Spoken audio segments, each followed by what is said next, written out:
When did you start? When did I start? When I was about 8th grade. That is 12, 13. I didn't start making music, I just played along. I tried it once when I was in like 9th or 10th grade and I didn't really like it, and neither did anybody else, so I kind of stopped. Oh, I'm sorry. It's my fault. It's kind of Austin's fault, but forgive him. I started making music when I was like 11, and then always wanted to be in a band, and like went through like 4 different phases of like styles of music that I played, and then finally kind of realized what I was supposed to be playing, and then met Nick through somebody, and then always liked the way that he drummed, so had him drum with me, and it worked out really well because we're both kind of like multi-instrumentalists, so like it's sort of easy to like understand shit. And like then I saw Dylan at school, and then I was like, let's play guitar. He was like, okay, and it just worked out, and now it's great. The only thing I'm kind of like, I think that I'm good at is writing music. Pretty terrible at everything else. So I have a lot of time to like focus on doing that. It's just something I do like whenever I'm bored. So inspiration comes from other music that I'm listening to at the time, and then watching other bands play. That's always fun. A song that is not out yet. Why? Because it's just better in general. It's just there's more time. I've had longer to write it, and like it's been about a year since it's been like first written, and I don't hate it yet, so that's probably a good thing. Well, yeah, and like I'm not gonna obviously speak firsthand on the music that like Austin writes, but I feel like all of us have like matured a lot since the first album came out that I didn't even play on, but I think that since we're gonna include a lot more instruments like horns and stuff like that on the new album and the new songs, that Austin has had more time to like grow as a person, and like his songwriting kind of reflects that. So I feel like what Austin's trying to say is that it's just his new songs are just more mature.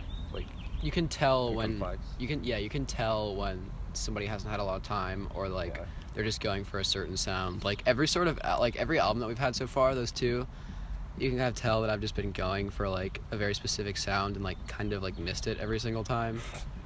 So like I think this third one, I'm trying to shy away from just like making one album that just sounds all the sort of same. You can tell we just sort of wrote it, I wrote it in not a very long amount of time, and like recorded it in like one day. Like this one, we're gonna take more time to record it and make it seem just more whole, like just better overall. Yes, we are in the process of finishing learning all these songs, and we will be recording them at the end of March. And how does it differ from your previous two? It's more mature. The subject matter is better. It has more instruments too, huh? Yeah, way more instruments. Some good saxophone and trumpet and piano. I'm just excited about it. I feel like I'm going to be able to live with these songs for a lot longer than I've been able to live with some of the older ones. And it'll be able to just stay okay to me for longer.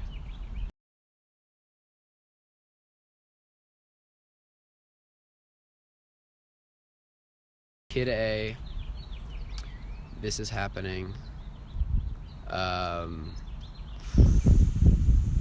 Brighten the Corners, Money Store, and The Eraser. Abbey Road, Greatest Hits, Harry Nilsson, Randy Newman, OK Computer. There's gotta be one more in there. Yeah, I'm gonna take out Brighten the Corners and replace that with OK Computer for sure. Oh God, this is hard. And then I'm trying Paul's Boutique.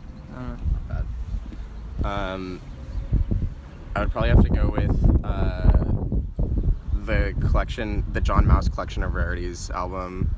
We Must Become the Pitiless Censors of Ourselves by John Mouse as well. In Utero by Nirvana, Pinkerton by Weezer, and No Love Deep Web by Death Grips. For sure. First impressions of Nick, I thought he was really cool and hip and mysterious because he went to shows of The Smell before I did. And I thought he was hot as fuck. First impressions of Austin, I thought he was really shrimpy, but like in kind of a tight way. Like when we were in 9th grade and I met Austin, he was really tiny. I was like, wow, he looks like such a little shrimp, but he's actually really cool. Yeah. First impressions of Dylan, I thought he was like really weird, kind of, but like I knew that he was like cool. I just knew I needed to like get to know him better. Like he never used to really talk for like the first month, and then we like one day got to know each other really well and just got really fucking weird from Well, that. that was because you gave me a bunch of Fiddler shirts to take home in tie-dye, and I gave them back to you. Oh I yeah. remember you were like, thank you so much, and you hugged me, and I was like, oh, that's kind of weird. Oh shit. Yeah, and then first impressions of Nick, I thought he was really, really weird. I don't know if I liked him at first. Gonna be honest, I remember being like, God, this kid is kind of annoying.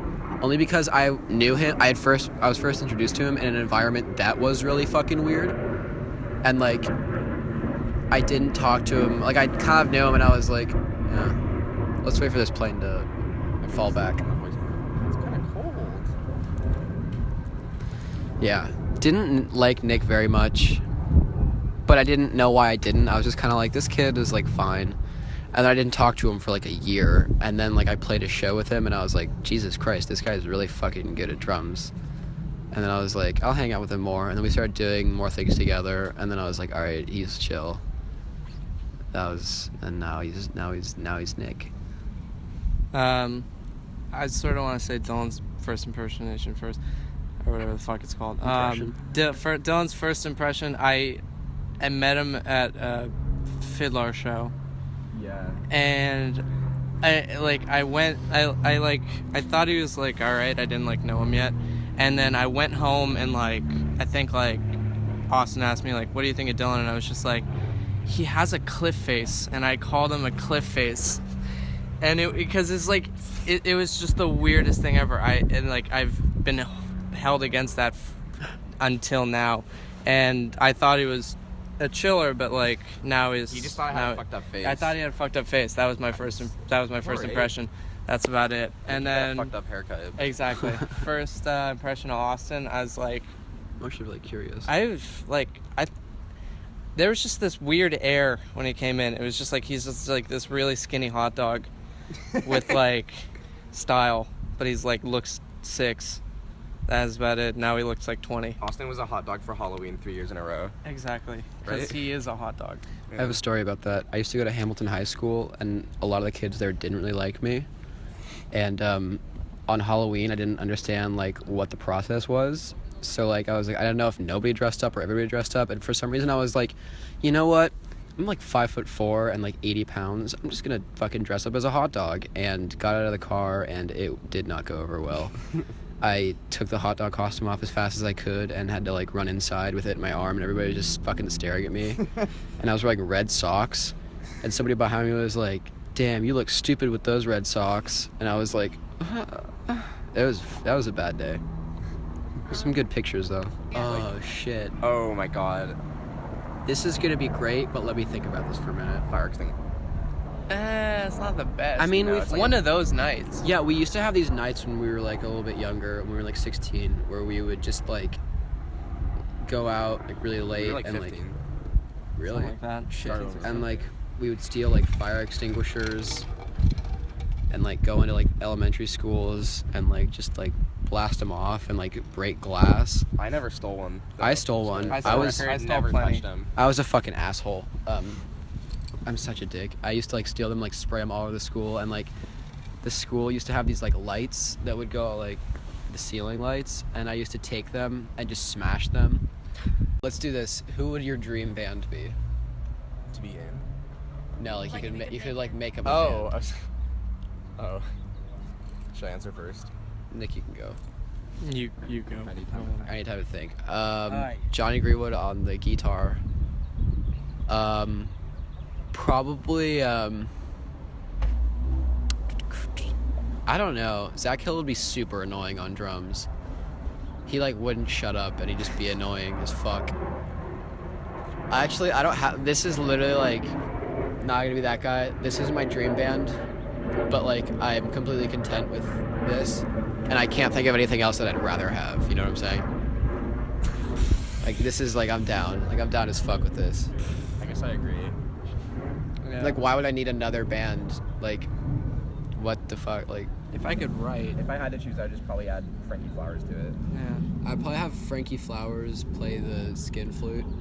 I would have Lollipop Records on bass, Burger Records on guitar, Danger Collective Records on the cassette. Moses Campbell on keyboards. That's pretty good. What are your thoughts on the Los Angeles music scene? Okay. Go. Okay, all right. Don't be too mean because it's pretty easy. I'm not gonna be too mean. I think the Los Angeles music scene, it can be great at times, but I think a lot of it turns into almost a weird sort of competition between bands. Like not everyone, a lot of people tend to take themselves like too seriously.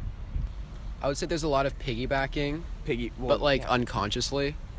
I think that when you it's just counterproductive. when you grow up in it, it's just kind of like you see people doing things and you're like, I'm gonna do that too. Hello? I don't hate music. I've just realized recently that I don't I don't really listen to it anymore, like in my free time, and I feel like a dickhead saying that, but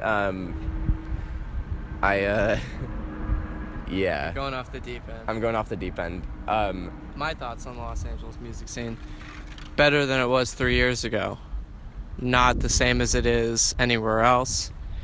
Not in a good way or in a bad way. It's just different. Oh, fetishized. Yeah. I have a good one. What are your plans for the future with music and your band? More albums. More. More shows. Just kidding. Shows are stupid as fuck. Yeah. Gonna be honest right now, really hate shows a lot. Well, really I don't hate all boring. shows. I just think it's You gotta figure out how to change it up. You can't. Come on, guys. every Friday night, $5 all ages with a band you've seen 7 times. I'm gonna tell all of you out there, and this goes for us too. Yeah. Just stop for a little bit. Like, Take a breather. not like love the music, but just chill for a little bit. It's too much. Like, love the venues, kind of, but just figure out something new. Change it up a little bit. Nobody wants that shit anymore.